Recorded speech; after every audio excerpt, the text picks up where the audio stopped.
गोलबंद में आमंत्रित करता हूँ अपने नेता लोकप्रिय मुख्यमंत्री आदरणीय हेमंत सोरेन जी को वहाँ और हम सबों को संबोधित करने का काम करें।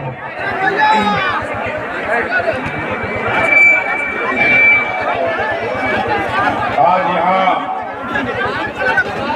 रामगढ़ विधानसभा के सोलहवें प्रखंड में चुनाव प्रचार कार्यक्रम में आए हुए आप सभी हमारे प्रखंड के हमारे ग्रामीणों, माताएं, बहनें, नौजवान साथी, बड़े बुजुर्ग, भैया हाथ जोड़ते हैं, आप सबका हार्दिक अभिनंदन करते हुए आप सभी को झारखंडी जोहार करते हैं। जोहार जोहार।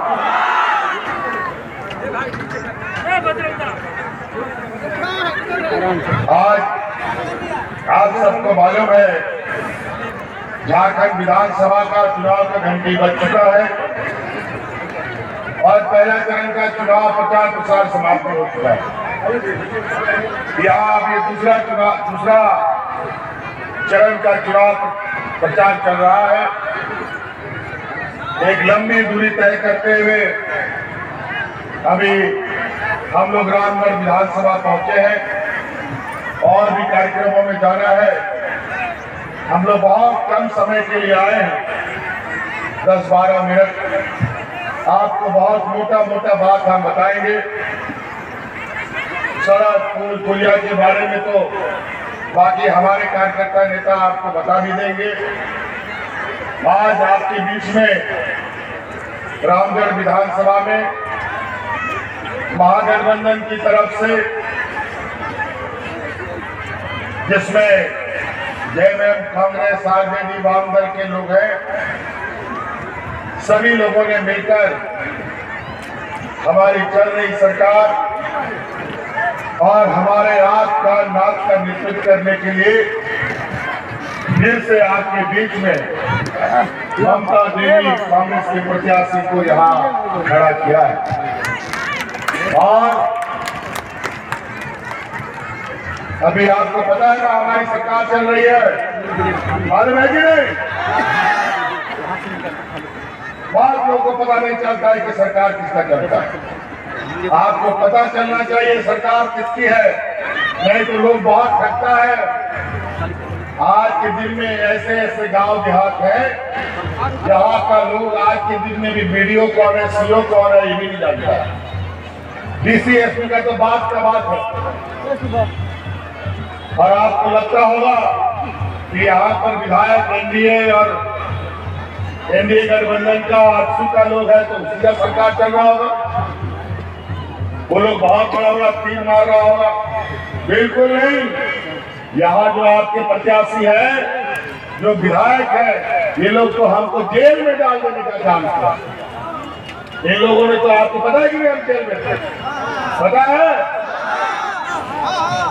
आज मैं समझता हूँ जिसके ऊपर गरीब, युवा, आदिवासी, दलित, पिछड़ों का आशीर्वाद हो तो उसका कोई बाल माता नहीं कर सकता। और आज फिर से आपके सामने एक धनबल की पूरी जमात, दूसरे तरफ गरीब, गुरुआ, मजदूर, किसान, आदिवासी, दलित, पिछड़ों की जमात, बड़े बड़े व्यापारियों के साथ हम लोगों की लड़ाई है। और आपको हम लोग बताने के लिए आए हैं कि हम लोगों ने 5 साल सरकार चलाया है। 5 साल भी पूरा नहीं होने दिया। 1 महीना पहले, 1.5 महीना पहले ही चुनाव होगा। ये पहली बार राज अलग होने के बाद इस राज्य में सरकार के कार्यकाल से पहले चुनाव हो रहा है। पहले बीजेपी की सरकार थी, डबल इंजन की सरकार थी, तो कभी ऐसा नहीं हुआ। जब झारखंड के मूलवासी आदिवासी की सरकार बनी तो इन व्यापारियों को कभी नहीं ये आंख में भाया कि कोई आदिवासी दलित उनके बराबरी में आके खड़ा हो सके। और आज इसीलिए इन लोगों ने हमारा समय से पहले चुनाव करा दिया। क्या आपत्ति आ गई थी, क्या विपत्ति आ गई थी जो समय से पहले चुनाव हो रहा है? और पहले क्यों नहीं चुनाव हुआ? ये बात सही है कि चुनाव आयोग में इतनी शक्ति है, तो शक्ति है तो इसका मतलब है जो मन सो आदेश होगा क्या? ये आदेश पहले क्यों नहीं हुआ? इसीलिए केंद्र सरकार अपने केंद्र की एजेंसियों को अपने तरीके से नचाती है, अपने तरीके से आदेश देती है और अपने तरीके से ये लोग देश में कार्रवाई करते हैं। खैर कोई बात नहीं, लेकिन ये 5 साल 2.5 साल हमारा कोरोना खा गया और 2.5 साल बाद हमें काम करने का मौका मिला और 2.5 साल में भी सरकार गिराओ, सरकार पटको, सरकार चोरी करो, विधायक चोरी करो, सांसद चोरी करो, यही काम होता रहा। अंतर्गत सरकार नहीं गिरा सके तो हमको जेल डाल दिया, फिर भी सरकार नहीं गिरा पाए। और आज पूरे मजबूती के साथ हम लोग आज बीजेपी की सरकार को, बीजेपी एनडीए की जमात को हम लोग मुंह तोड़ जवाब दे रहे हैं। कोरोना काल ऐसा महामारी का दौर था, ऐसा महामारी किसी ने दुनिया में नहीं देखा। 2.5 साल तक कोरोना हमारा समय ले गया और आज इस राज को, जनता को बचाने के लिए हम लोग दिन रात एक करते थे। कोरोना का आता पता नहीं कौन सा इलाज, कौन सा दवा लगेगा, कौन सा अस्पताल जाना है, और इसको लेकर के हम लोग दिन रात एक करते थे। और आज कोरोना से बचाने के लिए हम लोगों ने तरह तरह के उपाय निकाले। इस राज्य की जनता को तो हमने बचा लिया, लेकिन बड़ी दुर्भाग्य की बात है कि इस राज्य की जनता को बचाने के लिए मुझे बहुत बड़ी कीमत भी चुकानी पड़ी। आज हमारे बीच भाई जगन्नाथ महतो, जो जनता का सेवा करते करते 32 का खदियान का चादर ओढ़ करके इस राज्य की जनता को बचाकर वो कोरोना के साथ हुई है। हाजी हुसैन अंसारी साहब कोरोना के जनता का सेवा करते करते कोरोना के गर्त में चले गए। बड़ी मुश्किल से ये राज्य की जनता बची। इस लड़ाई में महिलाओं ने बड़ी बढ़ चढ़ करके इसमें अपनी जान की परवाह किए बगैर मेरा साथ दिया। याद कीजिए वो कोरोना का दिन जब पूरा देश में बाजा रहा, बाजा याद कीजिए वो कोरोना का दौर जहाँ हाट बाजार, गाड़ी मोटर, नौकरी चाकरी, स्कूल कॉलेज सब बंद था, कोई नहीं घर से निकल सकता था। और यही केंद्र की एनडीए सरकारों ने अचानक पूरे देश में बिना किसी को बताए लॉकडाउन लगा दिया। कई हमारे गांव देहात के रिश्तेदार, नाते लोग, परिचित लोग, मजदूर, किसान लोग रोजी रोजगार ढूंढने के लिए अलग अलग राज्यों में गया था। कोई घर वापस नहीं आ सकता था, जहां का तहां फंस गया। रहने के लिए सड़क, कोई घर में रहने भी नहीं देता था, होटलों से भी बाहर, घर से भी बाहर। और याद कीजिए वो दिन, देश में पहला ये मुख्यमंत्री है आपका, ये भाई, आपका बेटा, जो आपके परिवारजनों को हवाई जहाज से ढो करके आपके घर में पहुंचाने का काम करता था। कि नहीं करता? तब जाकर इस राज्य की जनता बची है। महिलाओं ने इतना साथ दिया। हमारे राज्य में मजदूर, किसान सबसे अधिक है। और आज कई ऐसा मजदूर है, अगर रोज मजदूरी नहीं करेगा तो उसका चूल्हा भी नहीं जलता है, पूरा परिवार को भूख से सोना पड़ता है। और कोरोना जैसा स्थिति में घर से बाहर जाएगा तो कोरोना उसको खा जाएगा, और घर के अंदर रहेगा तो भूख उसको खा जाएगा। ऐसे हालात में राज्य की महिला दीदियों ने पंचायत गांव में हमारा मुख्यमंत्री दाल भात योजना चलाया और गरीबों को मुफ्त में खाना खिलाने का काम किया था। क्या था? और उसी समय हमने संकल्प लिया कि आज के बाद इस राज्य में महिलाओं को, जो इस राज्य की आधी आबादी है, इसको सबसे पहले मजबूत करेंगे, इसको सशक्त करेंगे। और आज उनके लिए मुख्यमंत्री मैया योजना सम्मान यात्रा की मुख्यमंत्री मैया योजना लेके आए हैं। और आज इस राज्य की 50 लाख से अधिक महिलाओं के खाते में हजार रुपया भेजने का हम काम कर रहे हैं। जा रहा है कि नहीं जा रहा है भैया लोग? कल परसों भी आया है पैसा की नहीं? चलिए बढ़िया। ये तो हमारा पहला कदम था। फिर से ममता देवी को यहाँ से विधायक बनाइए, अबुआ सरकार बनाइए, झारखंड की सरकार बनाइए। हम आपको वादा करते हैं अगले 5 साल के अंदर आपके खाते में 1-1 लाख रुपया हम भेजने का काम करेंगे। सोचिए यहाँ जो विधायक लोग अभी है, कितना गरीबों का दुख दर्द देखा, कितना गरीबों को सहायता किया, कितने अपने गरीबों का दुख अपने कंधे में लिया, कोई नहीं बता सकता। 20 साल का इतिहास बता दे इस राज्य के गरीबों को इन लोगों ने क्या दिया। और आज ये लोग वोट मांगने आते हैं, रोटी बेटी माटी बचाने की बात करते हैं। हिंदू मुस्लिम सिख ईसाई का जहर समाज में डालने का काम करते हैं और हमें खुद डालने का काम करते हैं। ये व्यापारियों की जमात ये देने वाली नहीं, लेने वाली लोग हैं, ध्यान रखिएगा। आज के दिन में भी हमारे गांव में इतनी गरीबी है कि हमारे गांव के गरीब लोग अपने बाल बच्चा को पढ़ाने के लिए और अपना बीमार में इलाज के लिए, बिजली का बिल भरने के लिए बड़े बड़े महाजनों से कर्जा उधार लेते हैं और वो उधार चुकता नहीं है। और बिजली का बिल तो ऐसा कि अगर समय पर बिजली का बिल नहीं चुकता हुआ तो पुलिस दूसरे दिन आएगी, कोर्ट कचहरी और थाना और जेल हो जाएगा।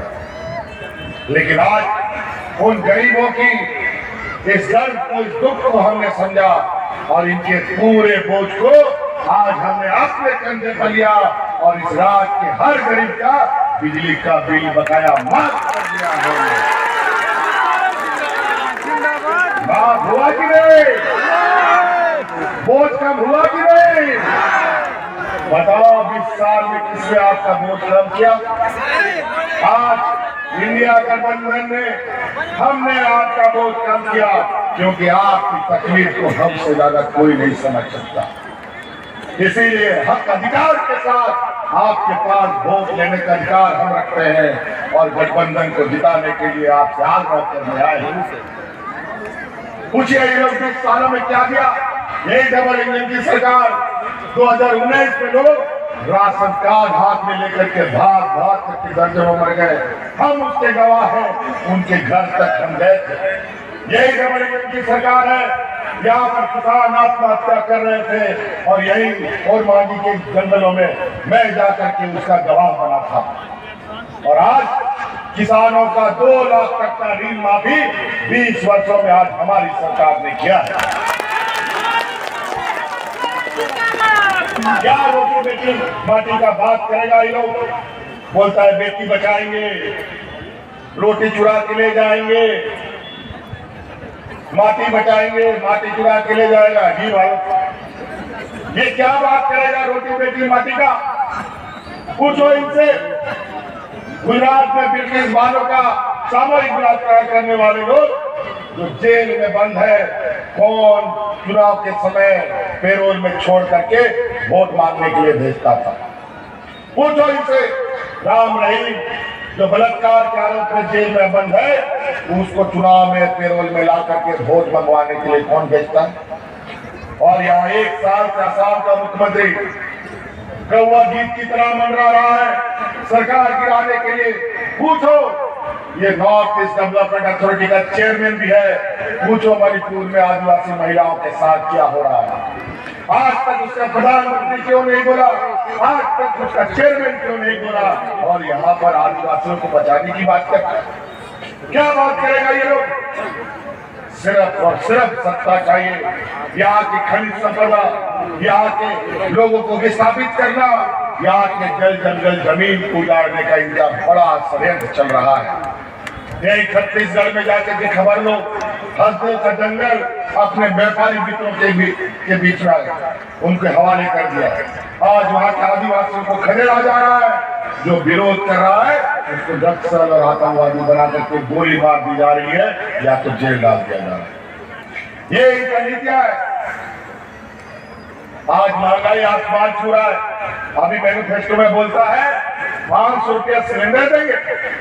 पूछो बिहार में इसकी सरकार है, कितना में सिलेंडर मिलता है? पूछो असम का मुख्यमंत्री यहाँ घूम रहा है, असम में कितना मिलता है? पूछो यहाँ पर छत्तीसगढ़ का पूर्व मुख्यमंत्री घूम रहा है, वहाँ कितना मिलता है? उड़ीसा का मुख्यमंत्री यहाँ आके घूम रहा है, पूछो वहाँ कितना मिलता है? यूपी से पूछो कितना मिलता है?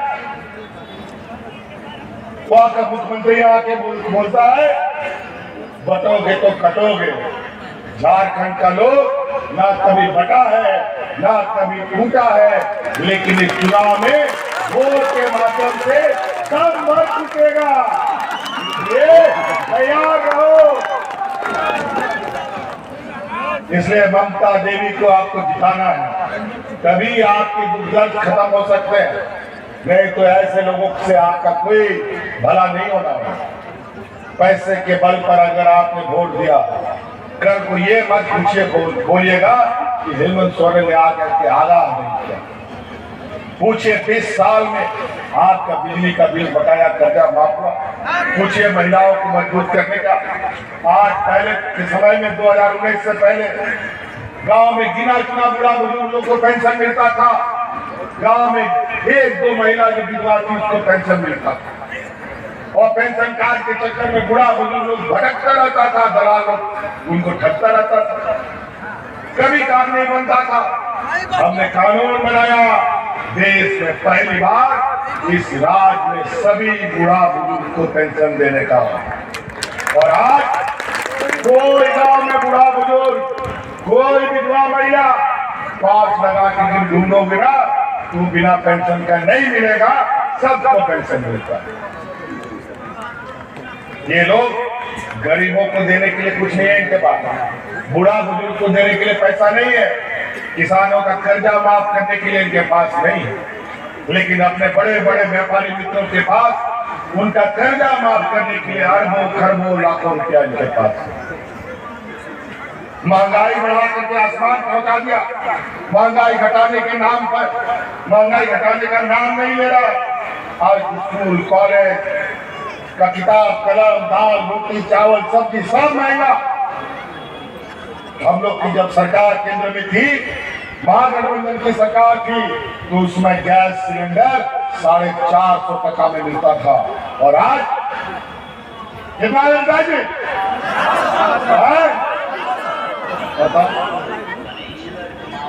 और ये लोग इराक से सस्ता में तेल लेकर के दूसरे देशों में सस्ता में तेल दे रहे हैं। यहाँ पर भी सस्ता में तेल ना कहे, लेकिन यहाँ पेट्रोल डीजल हम लोग को महंगा देता है, क्योंकि ये काम कारोबार उन्हीं का व्यापारी मत कर रहे और अपना जेब भर रहे।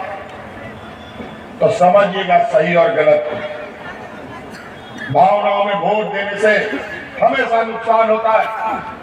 आप ऐसे प्रतिनिधि को चुनिए जिससे आपकी आने वाली पीढ़ी, आपका किसान, खेत खलियान, हमारी माँ बेटी सुरक्षित रह सके। हमारा गांव देहात में बेटी को लोग बोझ समझता है, 5वां 8वां क्लास पढ़ती नहीं है उसके लिए भुला ढूंढने लगता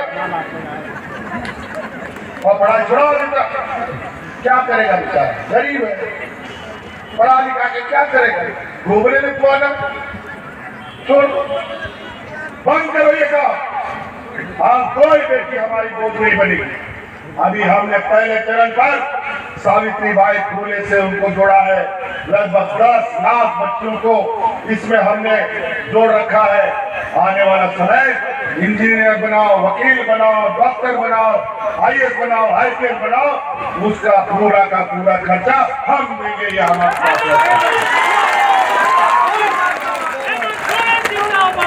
और हेमंत सोरेन जो बोलता है वो करके देखा और दिखाता है। हम लोग ना मुकरते हैं, ना झूठ बोलते हैं, ना जुमले सुनाते हैं। क्या बोला था, काला धन लेके आएंगे विदेश से। कितना काला धन आया, 2-4 और व्यापारी देश से भाग गया ना, तो हम पूरे देश के लोग सड़क में कटोरा लेके भीख मांगे बताते हैं। इतना कर्जा इनको दे दिया है। इसलिए ऐसे व्यापारियों से संभल के रहिएगा। कुछ हमारे जात बिरादरी के लोग, हमारा ही समाज का लोग उनका दलाल, उनका एजेंट बन गया है और पैसे के नाम पर और धन बल के आधार पर ही हमारे बीच में लोगों को अंदर डाल करके हमारे बीच में दादा काका चाचा बोल करके हमारा वोट बिखेरने का काम करता है। भूल से ये काम मत कीजिएगा। बड़ी मुश्किल से ये राज मिला, बड़ी मुश्किल से 20 वर्षों में ये राज की सरकार मिला। नहीं तो आने वाला समय कौन कौन कहाँ पिघा जाएगा तो पता नहीं चलेगा, फिर जुड़ नहीं पाइएगा। आज पूरा देश का ताकत महाराष्ट्र में चुनाव हो रहा है, वहां कोई नहीं जा रहा है, सब यहीं पर जीरों की तरह मंडरा रहा है, क्योंकि यहाँ पर दुनिया का सबसे अधिक खजाना है। यहाँ की खनिज संपदा, यहाँ का कोयला, लोहा, ब्रह्म। अभी तो हमने 1,36,000 करोड़ रुपया कोयला का बकाया निकाल करके इसको दिखा दिया है। आने वाला समय में 1,36,000 करोड़ रुपया तो उनसे वसूली करेंगे। और आने वाला समय में जो हमने कानून बनाया है विस्थापन आयोग, उसके माध्यम से जो लोग विस्थापित होंगे उनका मुआवजा, उनका नौकरी, चाहे उद्योग लगाने के नाम पर, चाहे खनिज निकालने के नाम पर, एक एक हिसाब करके ही वहां पर काम होने दिया जाएगा। तो साथियों, बातें बहुत हैं। अब हमारा गाड़ी भी स्टार्ट हो गया है, हमको और भी कार्यक्रमों में जाना है। तो